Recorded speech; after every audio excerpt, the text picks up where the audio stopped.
Assalamualaikum warahmatullahi wabarakatuh. Saya Rami RM dengan nomor induk mahasiswa 1906 10 40 334, mahasiswa program studi bimbingan dan konseling. Pada kesempatan kali ini saya akan mempraktikkan konseling individual menggunakan pendekatan teori Gestalt dengan teknik latihan saya bertanggung jawab. Selamat menyaksikan. Nah, sebelumnya di sini saya akan menjelaskan dulu mengenai konsep dasar teori Gestalt. Nah, teori Gestalt merupakan suatu pendekatan konseling yang didasarkan pada suatu pemikiran bahwa individu harus dipahami pada konteks hubungan yang sedang berjalan dengan lingkungan. Frederick sendiri yang merupakan pendiri pendekatan konseling Gestalt ini memandang manusia secara holistik atau menyeluruh dan memandang manusia pada situasi saat ini. Sehingga Gestalt lebih menekankan pada apa yang dialami oleh konseli saat ini dan lebih memusatkan pada bagaimana konseli berperilaku, berpikiran dan merasakan pada situasi saat ini atau here and now sebagai usaha untuk memahami diri daripada mengapa konseli berperilaku seperti itu.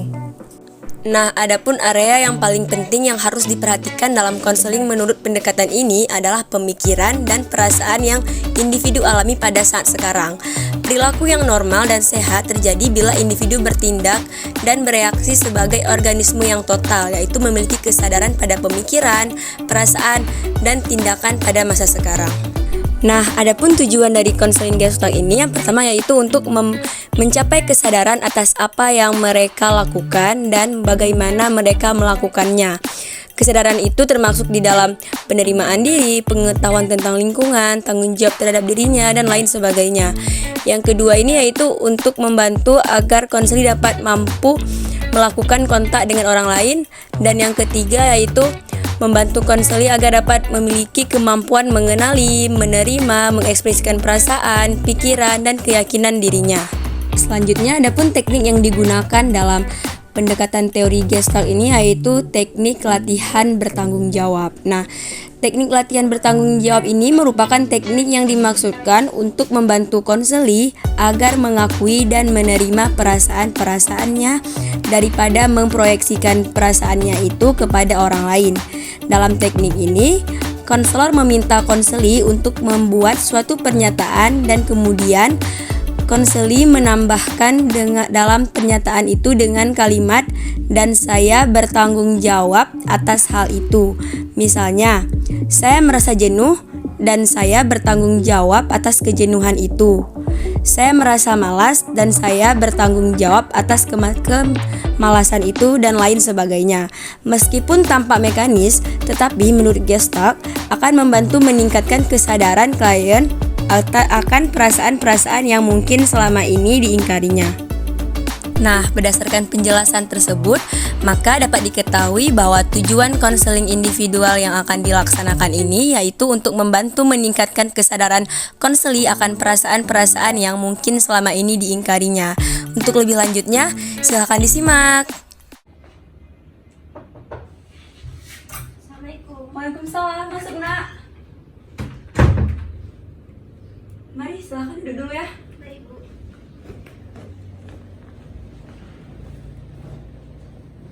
Oke, jadi sekarang kita atur dulu ya posisi duduknya senyaman kamu aja ya. Oke, bagaimana? Sudah nyaman posisi duduknya? Sudah, Bu. Oke, nah mohon maaf sebelumnya ini benar dengan Cut Anissa yang kemarin udah buat janji sama Ibu lewat chat kalau hari ini mau ngelakuin konseling ya? Ya, Bu, saya Cak Anissa yang kemarin sudah buat janji sama Ibu. Oh baik, ini sepertinya perjumpaan kita yang pertama ya? Ya, Bu, ini baru pertama kali saya jumpa sama Ibu. Ya, sebelumnya kita belum pernah jumpa ya? Sebelumnya dari kejauhan sih saya lihat Ibunya.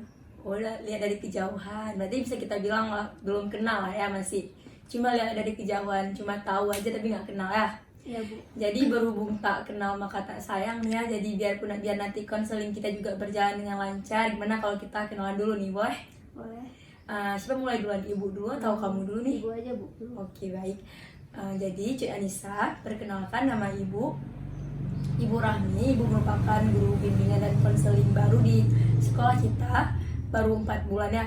Dan Ibu sendiri tinggal di Lam Arah. Mengenai Ibu, apakah ada yang ingin ditanyakan?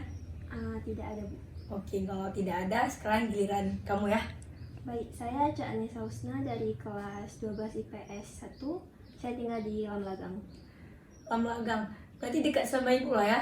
Ya Bu, dekat. Dekat. Bermain lah ya ke rumah ibu. Tetangga kok kita. Insya Allah. Ya. Ini panggilnya Icut? Icut. Oh, oke. Panggilnya Icut ya kan? Jadi mohon maaf ya Icut, suara ibu kalau sedang proses konseling nanti ya suara ibu agak kurang jelas karena suara ibu lagi serak nih, nggak apa-apa ya? Ya Bu, nggak apa-apa. Terima kasih atas pengertiannya. Nah, jadi ini pertama kalinya Icut datang ke ruangan BK atau udah pernah nih sebelumnya? Ya Bu, ini baru pertama kali saya ke ruang BK. Oh, ini pertama kali ya? Iya. Nah, bagaimana nih kesannya terhadap ruangan BK di sekolah kita? Menurut Icut, ruangannya cukup adem Bu ya. Luas, dingin. Tapi saya agak segan kesini Bu. Segan? Kenapa? Rame kok teman-teman Icut yang ke ruangan BK, baik itu yang sedang sama Icut yang kelas 3, ada juga yang adik-adik kelas Icut seperti kelas 1, anak kelas 2 gitu. Rame kok yang ke sini. Ya Bu, tapi Icut nggak perlu segan Cut ke ruangan BK, karena ruangan BK ini terbuka ya, terbuka untuk semua siswa-siswa ibu dan dan ke ruangan BK ini nggak hanya mungkin ruangan BK bagi Icut identik dengan siswa-siswa yang bermasalah gitu ya, enggak Icut. Jadi kita kesini bisa kesini mau konsultasi ataupun mungkin ada yang ingin didiskusikan, mungkin ada yang ingin dikonsultasikan gitu, ada permasalahan yang ingin diceritakan, bisa ke ruangan BK. Jadi nggak perlu takut Cut untuk kesini gitu. baik Bu. Oke, nah seperti di janji kita di awal ya bahwa pada hari ini kita akan melaksanakan proses konseling. Nah itu sendiri udah tahu belum apa itu konseling? Belum Bu. Belum? Belum. Berarti ini baru pertama kali ya ngelakuin Ya, konseling? baru pertama kali. Oke, jadi biar lebih nanti proses konseling kita berjalan dengan lebih lancar ya. Jadi di sini Ibu ingin menjelaskan dulu itu apa konseling ya. Ya. Jadi Icut, konseling ini merupakan salah satu layanan bimbingan dan konseling di mana di sini nanti Ibu membantu Icut untuk menyelesaikan permasalahan ataupun kendala-kendala yang sedang Icut alami saat ini. Di mana nanti di sini kita akan mencari solusi bersama-sama mengenai permasalahan yang sedang Icut alami. Jadi dalam kegiatan konseling ini Ibu sangat berharap Icut dapat terbuka, dapat aktif. Mungkin ada yang ingin disampaikan saja, nggak perlu ditahan-tahan ya.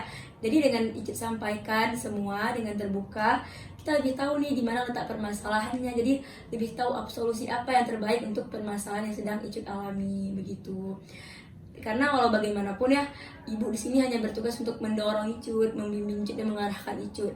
Tetap yang pemegang kendalinya di sini adalah Icut. Jadi walaupun kita udah menemukan solusinya, tapi kalau Icut merasa itu bukan solusi dan Icut merasa tidak mampu menjalankannya, jadi tetap saja itu juga nggak bisa kita bilang berjalan dengan lancar ya.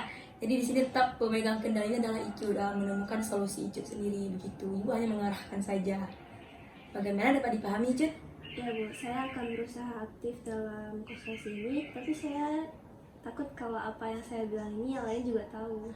Oh, Icut nggak perlu takut Cur, karena dalam proses konseling ini kita ini memiliki asas kerahasiaan. Nah, jadi apa yang kita bicarakan di sini tidak akan Ibu sebarluaskan ke keluar teman-teman Icut ataupun ke guru-guru lain. Nah, jadi ini hanya akan jadi rahasia kita berdua saja.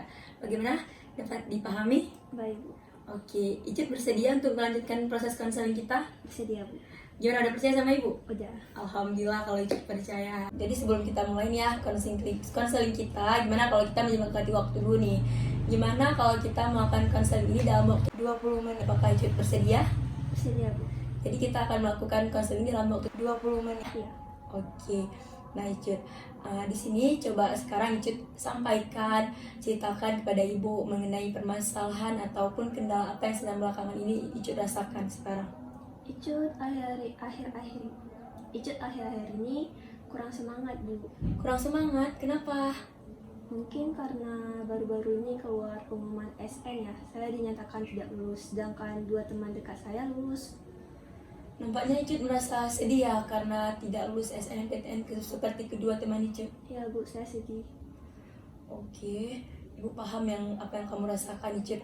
Nah, namun kan seperti yang kita ketahui bahwa ketentuan dalam pemilihan jurusan ya kan, sekolah kita juga menekankan bahwa dalam pemilihan jurusan SNMPTN ini lebih baik kita tuh memilih jurusan yang berbeda dengan teman kita kan, biar peluang masuknya itu lebih besar. Nah, apakah Icut memilih jurusan yang sama dengan teman-teman Icut? Beda Bu, saya sendiri memilih jurusan ekonomi manajemen dan psikologi SK. Wah, bagus ya pilihan jurusan Icut. Nah, sebelumnya Icut udah coba konsultasikan ke Ibu Putri selaku guru pembimbing dalam pemilihan jurusan. Udah Bu. Nah, bagaimana nih pendapat dari Ibu Putri sendiri mengenai pilihan jurusan Icut? Bu Putri sendiri tidak melarang saya untuk memilih jurusan tersebut Bu. Tapi karena nilai semester 4 dan 5 saya tidak menaik dengan pesat dan daya tampungnya sangat kecil dan daya tampung jurusan tersebut sangat kecil dan kemungkinan untuk lulusnya itu kecil Bu. Oh, baik Ibu, paham ya. Jadi dapat dikatakan nilai kamu di semester 4 dan 5 itu tidak terlalu meningkat pesat seperti semester-semester sebelumnya, meningkat tapi tidak meningkat dengan tinggi begitu ya. Dan itu membuat kamu untuk kemungkinan lulus SNMPTN-nya itu kecil begitu. Iya Bu. Oke, Ibu paham. Nah, baik. Menurut Icut sendiri, apa sih yang membuat nilai Icut di semester 4 dan 5 itu bisa tidak meningkat dengan baik gitu, meningkat dengan pesat? Pada semester 4 dan 5, Icut emang agak malas belajar Bu. Apalagi pas sudah naik kelas 3, makin malas saya belajarnya. Dan untuk itu saya menyibukkan diri untuk mengikuti kegiatan luas macam sanggar tari dan latihan musik. Baik, jadi pada semester 4 dan 5 itu Icut merasa malas belajar dan Icut mencoba menyibukkan diri dengan kegiatan aktivitas-aktivitas di luar seperti mengikuti sanggar tari, les musik begitu ya. Ya Bu. Nampaknya Icut merasa jenuh ya dengan kegiatan pembelajaran.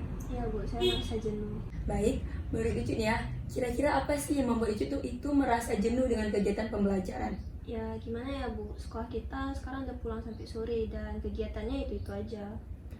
Baik, jadi Icut merasa jenuh karena kegiatannya ya itu saja gitu ya. Iya Bu, saya merasa saya merasa jenuh.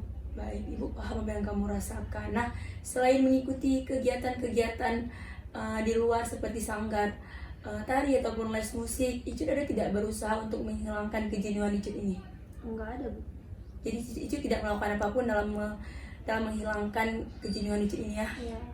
Baik, sebagaimana yang kita ketahui ya kan bahwasanya dalam SNMPTN ini nilai rapor dari semester 1 sampai semester 5 itu nilai rata-rata rapor itu sangat berpengaruh ya terhadap kelulusan melalui jalur ini ya. Iya. Apakah Icut mengetahui mengenai hal ini? Udah Bu, wali kelas sendiri udah mengatakan kalau nilai semester 1 sampai 5 itu berpengaruh untuk nilai SNMPTN-nya. Baik, berarti Icut sudah tahu lah ya. Ya. Dan Icut berniat kan untuk lulus melalui jalur SNMPTN ini. Ya Bu. Nah, mengenai hal tersebut, apa saja yang telah Icut lakukan untuk bisa lulus nih jalur SNMPTN? Saya akan berusaha belajar dengan giat sih Bu. Oh, berarti selama ini Icut berusaha untuk belajar dengan giat begitu ya? Iya. Tak baik, jadi tadi Icut mengatakan bahwa untuk agar lulus SNMPTN ini Icut berusaha belajar dengan giat. Namun tadi Icut mengatakan juga di semester 4 dan 5 itu Icut sudah merasa jenuh dan tidak melakukan apapun dalam menghilangkan kejenuhan dalam belajar ini. Begitu? Ya Bu, saya menyesal. Baik, Icut jadi dapat Ibu simpulkan dari awal bahwa tadi di awal Icut mengatakan bahwa Icut merasa sedih ya karena tidak lulus SNMPTN begitu. Ya Bu. Dan setelah kita bicarakan lagi sebagaimana dapat kita ketahui tidak lulusan ini besar kemungkinan dikarenakan pada semester 4 dan 5 itu nilai Icut tidak meningkat dengan tinggi atau tidak meningkat dengan pesat. Hal ini juga dikarenakan Icut pada semester 4 dan 5 itu sudah mulai merasa jenuh dalam belajar dan tidak melakukan apapun untuk menghilangkan kejenuhan Icut. Benar begitu? Ya Bu, dan saya bingung harus pilih mana. Baik Icut, Ibu paham apa yang kamu rasakan. Memang pada dasarnya kita merasa sedih itu wajar ya. Siapa yang nggak sedih kalau nggak lewat SNMPTN kan? Namun kembali lagi bagaimana cara kita menyikapi perasaan sedih kita ini. Bagaimana kita tuh nggak berlarut dalam kesedihan ini. Nggak lulus SNMPTN ini bukan akhir dari segalanya kan. Masih ada SBM, masih ada jalur mandiri dan lain sebagainya ya. Nah, mengenai kejenuhan juga merupakan hal yang wajar bagi remaja seperti Icut. Pasti kita suka ya yang hal-hal baru, hal yang pasti kalau hal-hal yang terulang-ulang, hal-hal yang monoton pasti membosankan ya. Iya, jadi tapi kembali lagi bagaimana cara kita tuh menyikapi kebosanan dan kejenuhan kita ini dengan cara yang baik begitu. Ya Bu, saya bingung harus bagaimana dan mulai dari mana. Baik Icut, Ibu paham ya. Nah sekarang Ibu mau coba Icut utarakan mengenai perasaan Icut yang sedang Icut rasakan saat ini. Namun di akhir kalimatnya Icut katakan saya bertanggung jawab atas segala perbuatan saya. Misalnya seperti ini, contohnya ya. Saya merasa sedih dan saya bertanggung jawab atas kesedihan saya, seperti itu. Bisa dipahami? Bisa Bu. Icut mulai sekarang. Oh ya silakan Icut, kita mulai ya. Oke. Saya sedih dan saya akan bertanggung jawab atas saya sedih dan saya akan bertanggung jawab atas kesedihan saya. Saya tidak lulus SNMPTN dan saya akan bertanggung jawab atas ketidaklulusan saya. Saya merasa jenuh dan saya akan bertanggung jawab atas ketidakjenuhan saya. Saya menyesal dan saya akan bertanggung jawab atas penyesalan saya. Baik Icut, apakah hanya itu yang ingin diutarakan? Ya, hanya itu saja Bu. Oke, baik kalau hanya itu saja. Nah, setelah mengutarakan mengenai apa yang Icut utarakan tadi, sekarang bagaimana nih perasaan Icut setelah mengutarakan hal-hal tersebut?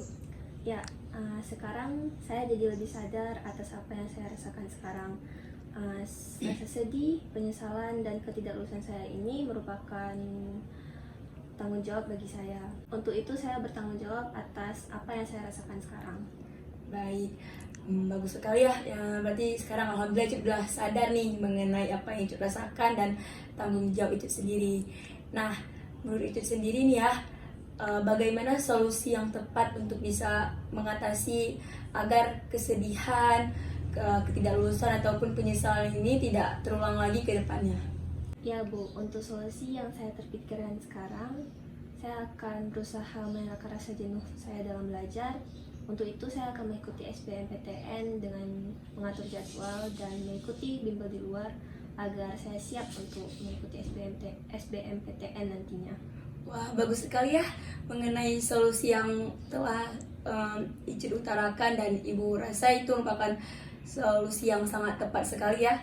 Nah, kira-kira kapan nih mau dilaksanakan rencana-rencana yang tadi udah disampaikan ke Ibu? Sepulang sekolah ini saya akan memulainya Bu. Wah, bagus sekali. Ibu sangat senang mendengar antusias dari Icut. Nah, kira-kira nih Icut sungguh-sungguh nih nggak mau melakukan rencana Icut nih, mau menjalankannya? Ya Bu, saya akan sungguh-sungguh. Alhamdulillah. Ibu yakin juga pasti Icut bisa ya melakukannya dengan sungguh-sungguh. Apalagi Icut merupakan salah satu siswa berprestasi ya. Nggak semua orang loh bisa mendapatkan kesempatan untuk mengikuti jalur SNMPTN ini. Dan Ibu berdoa semoga Icut dapat lulus di jalur SBMPTN dengan jurusan yang Icut pilih sendiri ya, yang Icut mau. Amin, saya akan belajar giat Bu agar nantinya sukses UTBK-nya. Baik, bagus sekali ya. Ibu sangat senang mendengar antusias Icut dan kesungguh-sungguhan Icut dalam mengikuti UTBK nantinya. Dan apakah masih ada yang ingin disampaikan Icut? Icut rasa hanya itu saja Bu. Oke, berhubung kalau tidak ada yang ingin disampaikan dan juga waktu sudah menunjukkan sesuai dengan kontrak kita di awal ya, bahwa kita akan melaksanakan konseling ini dalam waktu 20 menit dan tidak ada yang ingin disampaikan lagi. Jadi di sini sebelum kita akhiri, Ibu ingin menyimpulkan dulu nih ya. Baik, jadi tadi di awal Icut mengatakan Icut merasa sedih ya belakangan ini dikarenakan Icut tidak lulus SNMPTN, dimana kemungkinan besar ketidaklulusan ini dikarenakan nilai Icut di semester 4 dan 5 itu tidak meningkat dengan baik atau tidak meningkat pesat. Dimana hal ini dikarenakan pada semester 4 dan 5 itu Icut sudah mulai merasa jenuh nih dalam belajar. Dan alhamdulillah Icut sekarang sudah sadar akan perasaan dan tanggung jawab Icut dan telah menemukan solusi yang tepat untuk mengatasi agar penyesalan dan kesedihan ini dapat tidak terulang lagi nih di kedepannya, begitu ya kan? Dimana solusi yang telah Icut tentukan tadi itu yaitu Icut akan berusaha untuk menghilangkan kejenuhan Icut dan mempersiapkan diri sebaik-baiknya untuk mengikuti SBMPTN, yaitu dengan cara membuat jadwal belajar, mengikuti bimbel. Benar begitu Icut? Benar Bu. Oke, baik, bagus sekali ya. Nah, semoga Icut dapat melaksanakan rencana-rencana Icut ini dengan konsisten ya. Dan berhubung juga nggak ada yang ingin disampaikan lagi dan waktu juga udah sesuai dengan kontrak kita di awal, mungkin untuk sesi konseling hari ini kita akhiri sampai di sini.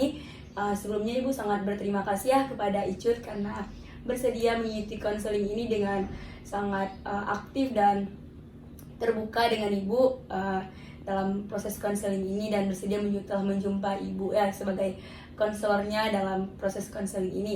Dan untuk sesi selanjutnya mungkin akan kita lakukan di minggu depan ya, di hari dan jam yang sama, bisa ya?